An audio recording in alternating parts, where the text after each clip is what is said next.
Good morning అన్నయ్య. Good morning. ఇదిగోనమ్మా నీ కాలేజ్ ఫీజుకి డబ్బు. Thank you. ఇది నీకు. థ్యాంక్స్ అన్నయ్య. ఆగో, కాలేజీ ఫీజు ఓకే, నీకు ఫీజు ఏమిటే? నీకెందుకు? చూడు, సొంతంగా సంపాదించి డబ్బు ఖర్చు పెట్టుకో, అంతేగాని మరొకరు సంపాదించిన డబ్బు ఖర్చు పెట్టుకోవడం తప్పు. సంపాదించేది మగవాడు, ఉద్యోగం లేకుండా ఉపన్యాసాలు ఇవ్వడం గొప్పతనం కాదు. రైట్, ఏదో అన్నావు కదా అని సరదాగా అంది. కావాలన్నదా ఏమిటి? ఇదిగో నీ ఫీజు. ఇదేమిటి? ఇంటర్వ్యూకి వెళ్తాను. ఇంటర్వ్యూకి వెళ్ళటానికి డబ్బు ఎందుకు? వెళ్ళటానికేరా? అక్కర్లేదు. మరి ఎలా వెళ్తావు? నడిచా? అవును, నా కాళ్ళ మీద నేను నిలబడలేకపోయినా నా కాళ్ళతో నన్ను నడిచి వెళ్ళని. చచ్చా, అలా నిరాశగా మాట్లాడకూడదురా. నువ్వు కేవలం 3 ఏళ్లుగా ఉద్యోగం కోసం తిరుగుతున్నావు. అంతకంటే ఎంతో కాలం ముందు నుంచి ఉద్యోగం దొరకు తిరిగే వాళ్ళు ఎంతో మంది ఉన్నారు. ఈ రోజుల్లో బ్రతకాలంటే బ్రతుకుతో పోరాడాలి. కొందరు ఆకలితో, కొందరు కన్నీటితో, కొందరు ఆశలతో, ఇంకొందరు ఆత్మీయతతో పోరాడినప్పుడే అనుకున్నది సాధించగలరు. తెగించి ముందడుగు వేయాలి కానీ నిరాశతో వెనకడుగు వేయకూడదు. నువ్వు ఎక్కే నిచ్చెన పట్టుకోవడానికి నీ వెనక నీ అన్న ఎప్పుడూ ఉంటాడని గుర్తుంచుకో. Wish you best of luck. మంచి శకునం చూసుకుని వెళ్ళి. నేను ఎదురు చూసేది ఉద్యోగం కోసం, శకునం కాదు. ఇదిగో అమ్మా ఇంటి ఖర్చులు కొంచెం. ఈ నెల ఎక్కువ చేయండి బాబు. నా జీతం పెరిగిందమ్మా. ఈ రోజు మా అమ్మ చేత్తో బ్రహ్మాండంగా వంట చేయాలి. తమ్ముడు చెల్లాయి తిరిగి వచ్చేసరికి అద్దరిపోవాలి. మిస్టర్ కృష్ణమూర్తి, ఇలా రండి, కూర్చోండి. వాళ్ళందరికీ అన్నీ తెచ్చారు, మరి నాకేం తెచ్చారు? Sorry sir.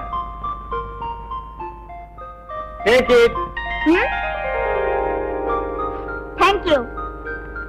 అన్నయ్య, మరి అంతా ఇంటికి ఇచ్చేస్తే నీకే వద్దా? నాకు మీరు కావాలరా? మిస్టర్ కృష్ణమూర్తి, మీకు 2 లక్షలు ఇస్తాను, కావాలా? 2 లక్షల? ఎక్కడేరా? నన్ను 2 లక్షలు పెట్టి ఇంజనీర్ చదువు చదివిస్తానన్నావు కదా, ఆ చదువు నేను చదవట్లేదు. ఆ 2 లక్షలవే ఉంచుకో. ఇది చిన్న మనసు, పెద్ద ఆలోచనలు పెట్టుకో. అవును, నీకు పనిచ్చిన మేడం పేరేంటి? రజనీదేవి, మనందరికీ అన్నం పెట్టే దేవత.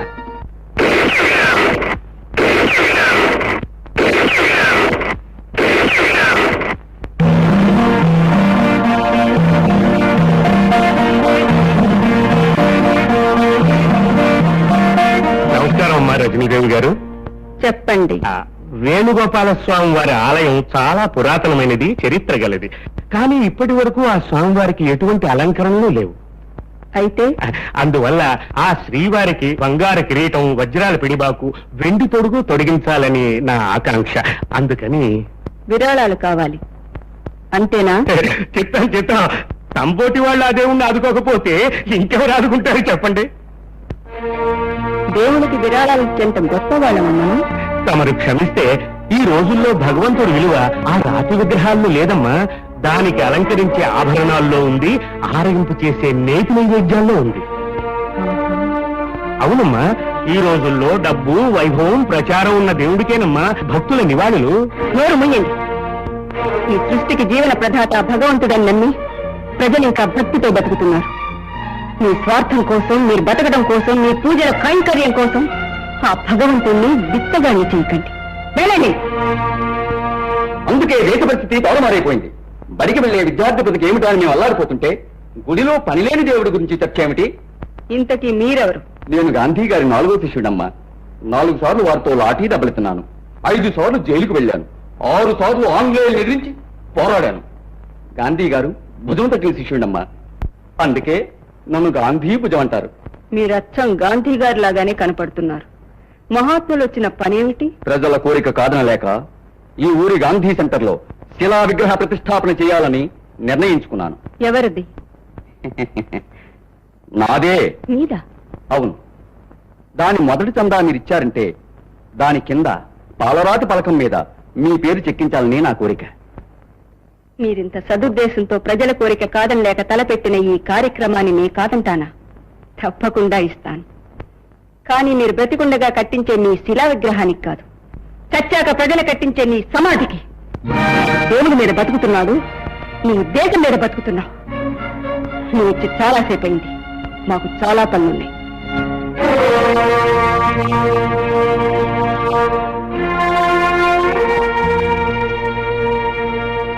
ఆగండి. మీరు వెళ్ళిపోతున్నారే? మీరు చెప్పకుండానే అర్థమైందమ్మా.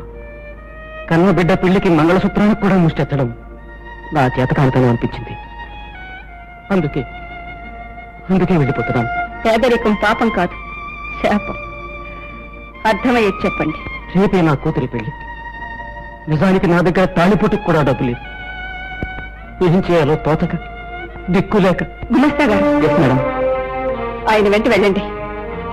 ఆ అమ్మాయి అత్తవారింటికి వెళ్ళేంత వరకు అన్ని కార్యక్రమాలు సక్రమంగా జరిపించండి. అలాగేమ్మా.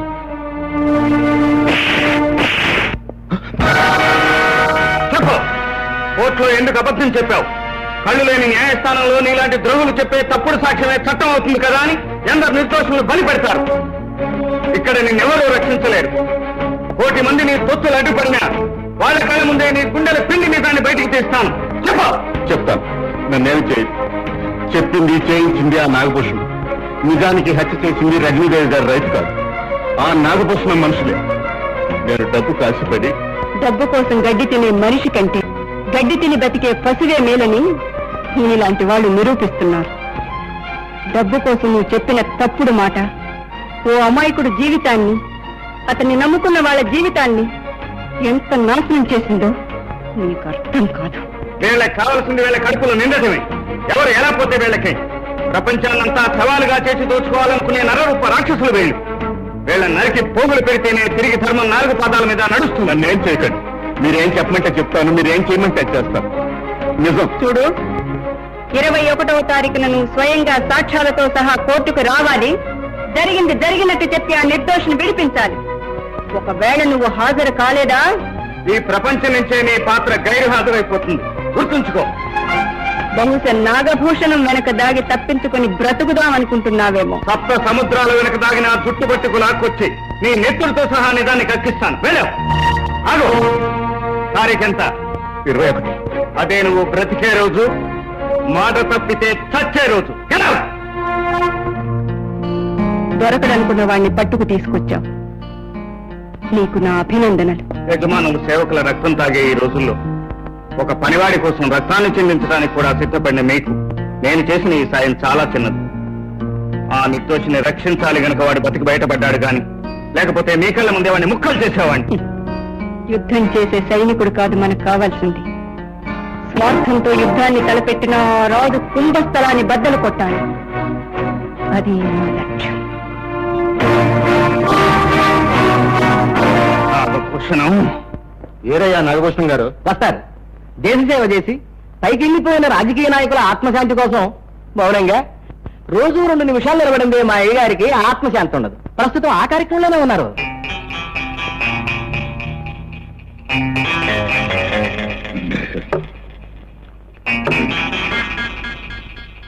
బయట పెద్దలు వచ్చి కూర్చున్నారు దర్శనం కోసం. వాళ్ళ కష్ట సుఖాలు ఎన్ని వస్తాను. ఈ మాత్రం సేవ చేయదు కానివ్వండి. అయ్యగారు వస్తున్నారు. నమస్కారం సార్. మీరు దయచేసి నిలబడి నన్ను అవమానించకండి. కూర్చోండి, కూర్చోండి. నిలబడి. తప్పు తప్పు. నా కోసం కాదు, పద్ధతి కోసం. చెప్పండి, మీకు నేను ఏం సేవ చేసుకోగలను? మా అబ్బాయికి మెడికల్ కాలేజీలో సీటు కోసం. అమ్మో, కాలేజీ విషయంలో, ఆ విరాళాల విషయంలో చాలా గొడవగా ఉందండి. సరే, ఏం చేస్తాం? ఈతలు మూసేసిన దొడ్డుదారు ఉంటుంది కదా. సరే, చూద్దాం. మీకు కావాల్సిందంతా దీంట్లోనే ఉందండి. చూడు. వెళ్ళండి. నమస్కారం. చెప్పండి. మీరు చెప్పిన ప్రకారం 2 లక్షల రూపాయలు దొంగ నోట్లు. నెమ్మది నెమ్మది. మీరు చెప్పిన ప్రకారం 2 లక్షల రూపాయలు దొంగ నోట్లు మార్చుకున్నాను. ఇదిగోండి మీ వాడు. వెళ్ళండి. తర్వాత ఇంకెవరూ లేరండి. ఏమిటి, ఇద్దరేనా? అవునండి. ఏమిటయా, ఊళ్ళో పాపాలు చేసే వాళ్ళ సంఖ్య మరీ రోజు రోజుకి తగ్గిపోతున్నట్టుగా ఉంది. ఏదో పిల్లల పుట్టకన్నా ప్రభుత్వం వారు పద్ధతి ప్రవేశపెట్టినట్టు పాపాత్మలు నరికెట్టడానికి ఏం పద్ధతి ప్రవేశపెట్టలేదు కదా. నాగభూషణం గారు. రాజారావి? అవును సార్, నేనే. నిన్ను తాగి బజార్లో తిరగొద్దన్నాను కదయ్యా. నేను తాగలేదు సార్. అంటే బాత్రూమ్ లో కాలు సరిపడ్డావా? లేదండి. రజనీదేవి ఆ కృష్ణమూర్తి చేత చిత్తకొట్టించింది. రేపు నేను వాళ్ళ కోర్టులో సాక్ష్యం అనుకూలంగా చెప్పకపోతే మర్డర్ చేసేస్తా ఉన్నారు. నువ్వేం నిర్ణయించుకున్నావు? నేను వాళ్ళ కోర్టులో అనుకూలంగానే సాక్ష్యం చెప్పాలని నిర్ణయించుకున్నాను. సాక్ష్యం చెబితే నేను ఊరుకుంటాను అనుకున్నావా? ముక్క ముక్కలుగా నేను నరికించేస్తా. జాగ్రత్త. వెళ్ళు, వెళ్ళు.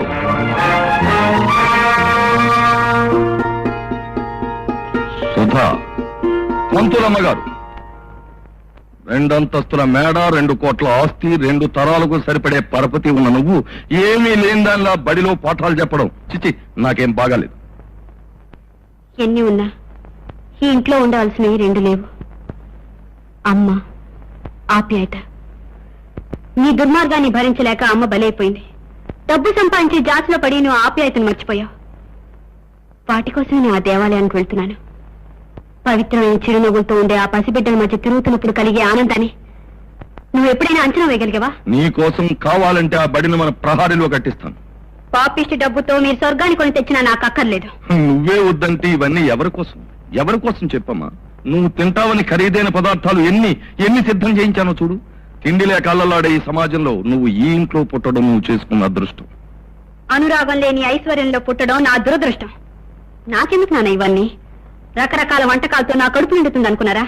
అదుగో ఆ గిన్నెలో మీరు కష్టపడి సంపాదించిన డబ్బుతో కాస్త గంజిపోసి తాగమ్మానంటే నేను సంతోషంగా తాగంట్రా. ఆ ఊపు, ఆ చూపు, ఆ వయ్యారం, ఆ నడక, ఆ స్టైలే వేర్రా. కొలుచు కూర్చోవదండి.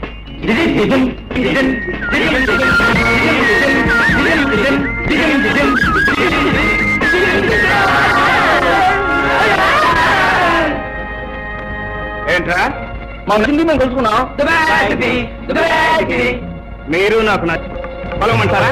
కొలుచుకో.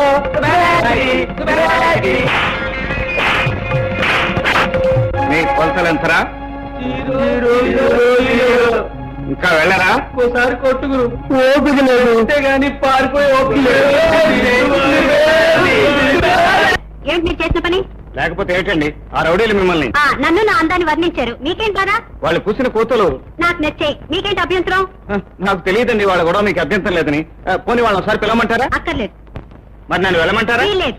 మరి ఏం చేయమంటారు? వాళ్ళెవరో తెలుసా? బహుశా మీ రోమియోలో ఉంటారు. నాన్సెన్స్. వాళ్ళు నా బాడీ గార్డ్స్. రోజు నన్ను ఇలా కలుసుకుంటూ కొలువు చేసుకుంటూ నన్ను జాగ్రత్తగా తీసుకెళ్లి స్కూల్ దాకా చేపడుతున్నారు. ఇప్పుడు మీరు వాళ్ళని తల్లి తరిమేశారు. Now what is your duty? మీరే చెప్పండి. నన్ను మీతో పాటు తీసుకెళ్లి జాగ్రత్తగా స్కూల్ దాకా చేపట్టాలి. ఎక్కండి. నో, నేను నడుస్తాను. మీరు నడుస్తారు, నేను నడుస్తూ దీన్ని కూడా నడిపించాలే. నేర్చుకోండి. ఏమిటి? నడవడం కూడా నడిపించడం.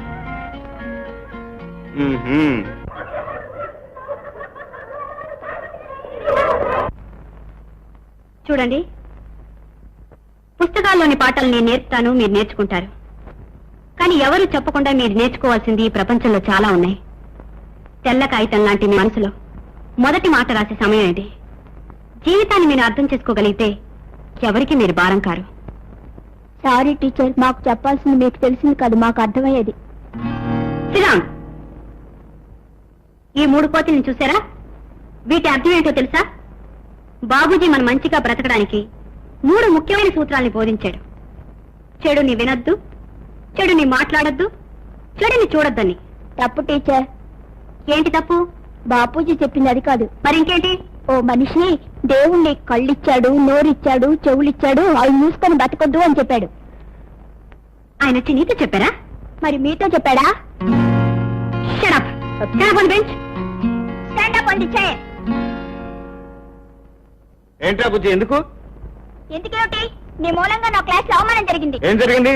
నువ్వు ఆ 3 కోతుల గురించి ఏం చెప్పావు? అదే నేను మా టీచర్ చెప్పాను. Shut up, stand up on the bench అని బెంచ్ మీద నిలబెట్టింది. క్లాస్ అంతా గొల్లు నవ్వారు. అరే, శ్రీ శ్రీ శ్రీ శ్రీ బుజ్జి గారికి జరగరాని అవమానం జరిగిపోయిందే. ఆల్ రైట్, రేపు నీతో పాటు మీ స్కూల్కి వస్తాను. మీ టీచర్తో మాట్లాడి ఆ సంగతి తేల్చేస్తాను, సరేనా? Thank you. ఇది గట్టిగా ఆలోచించవలసిన విషయం. అలాగే, చాలా గట్టిగా ఆలోచిస్తాను. Good morning. ఓ మీరా? Good morning. వీడు మా తమ్ముడండి. మీ తమ్ముడా? అన్నకు తగ్గ తమ్ముడే. అందుకేనండి వీడి గురించి మీతో మాట్లాడటానికి వచ్చాను. ఏమిటది? వీడిని బెంచీ మీద నిలబెట్టారట. అధిక ప్రసంగం చేస్తే నిలబెట్టాను. అయితే వీడు చెప్పింది తప్పంటారా? మీరు కాదంటారా? కాదని చెప్పి మిమ్మల్ని ఒప్పించడానికే వచ్చాను. చెడు జరుగుతుందని చెప్పినా వినకుండా, అధర్మం జరుగుతుందని తెలిసినా చూడకుండా, అన్యాయం అని, అక్రమం అని అర్థమైనా నోరెత్తకుండా, కళ్ళు చెవులు నోరు మూసుకుని బ్రతికే బ్రతుకు కాదు. విను, చూడు, విన్నది కన్నది నువ్వు నమ్మింది ధైర్యంగా గొంతెత్తి చాటు అని చెప్పడమే బాబూజీ ఉద్దేశం. కాదంటారా? గుడ్. బాపూజీ ఉద్దేశం అదైనా కాకపోయినా మీరు చేసిన వ్యాఖ్యానానికి మిమ్మల్ని మెచ్చుకోక తప్పదు. ఇంతవరకు ఎవరు చెప్పని నిర్వచనం మీరు చెప్పినందుకు నా థ్యాంక్స్. టీచర్ థ్యాంక్స్ చెప్పాల్సిన నాన్నే కదా నాకు. ఓహో, థ్యాంక్ యూ. వెల్కమ్. మీరెంతవరకు చదువుకున్నారు? ఎంఎల్ అంటే మాస్టర్ ఆఫ్ లైఫ్ ఏ యూనివర్సిటీలో? యూ యూనివర్సిటీలో. యూ యూనివర్సిటీలోనా? అదేనండి, యూనివర్సల్ యూనివర్సిటీ, ఈ విశాల విశ్వం అనే యూనివర్సిటీలో. సబ్జెక్ట్ ఏంటో? జీవితం. స్పెషలైజ్ చేసింది మనుషులను అర్థం చేసుకోవటం. మనుషులు దాకా వెళ్ళలేదా? ప్రస్తుతం అదే స్టడీ చేస్తున్నా. టైం అయిపోయింది, వస్తానండి. Good morning to everybody. I'm G Murari. Good morning. Can I sit here? Take your seat. Thank you. మీరు ఎంఏ గోల్డ్ మెడలిస్ట్. మీరు డిగ్రీ తీసుకుని 3 ఏళ్ళు అయింది. ఇన్నాళ్ళు ఏం చేస్తున్నారు? ఏడుపు వస్తే ఏడుస్తున్నాను, నవ్వు వస్తే నవ్వుతున్నాను. పట్టు వదలని విక్రమార్కుల్లా ఉద్యోగ ప్రయత్నం చేస్తూనే ఉన్నాను. ఇక అడగండి సార్ మీ భేతాళ ప్రశ్నలు. భూమి గుండ్రంగా ఉందని రుజువేంటి? 1980లో ఇదే ఆఫీస్కు నేను మేనేజర్ పోస్ట్ కోసం ఇంటర్వ్యూకి వచ్చాను. 1981లో ఇదే ఆఫీస్కి ఎల్డీసీ పోస్ట్ కోసం ఇంటర్వ్యూకి వచ్చాను. ఇప్పుడు ప్యూన్ పోస్ట్ కోసం వచ్చాను. ఇంతకంటే భూమి గుండ్రంగా ఉందని చెప్పడానికి రుజువు ఏమిటి sir? See Mister G Murari, MA gold medalist, మేము ఇచ్చే ఉద్యోగానికి కావాల్సిందే నీ సమాధానాలు కావు, ఆ కాగితం ముక్క మీద ఉన్న డిగ్రీ కాదు, 100 రూపాయలు విలువ చేసే గోల్డ్ మెడల్ కాదు. ఈ క్షణంలో 10,000 రూపాయలు ఇక్కడ పెట్టు, ఈ క్షణంలో ఈ ఉద్యోగం నీదవుతుంది. సిగ్గులేదు ఆ మాట అంటానికి? పవిత్రమైన భారతదేశంలో పుట్టి ఆపవయ ఉపన్యాసాలు, డబ్బు పట్టుకురా, ఉద్యోగం తీసుకెళ్ళు. నా దేశాన్ని, నా అభిమానాన్ని ఇలా అవమానిస్తారా? పెద్దబాబు,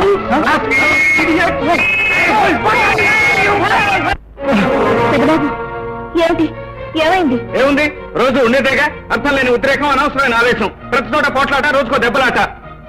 ఒరే చిన్నబాబు, ఏమిట్రా ఇది? వాడు అసలే సంసారంతో సతమతమైపోతుంటే ఎందుకు వాడిని అలా బాధ పెడతావు? నేనేం చేశాను? ఆయన ఏమైనా బాధ పెట్టానా, హింసించానా? లేదు,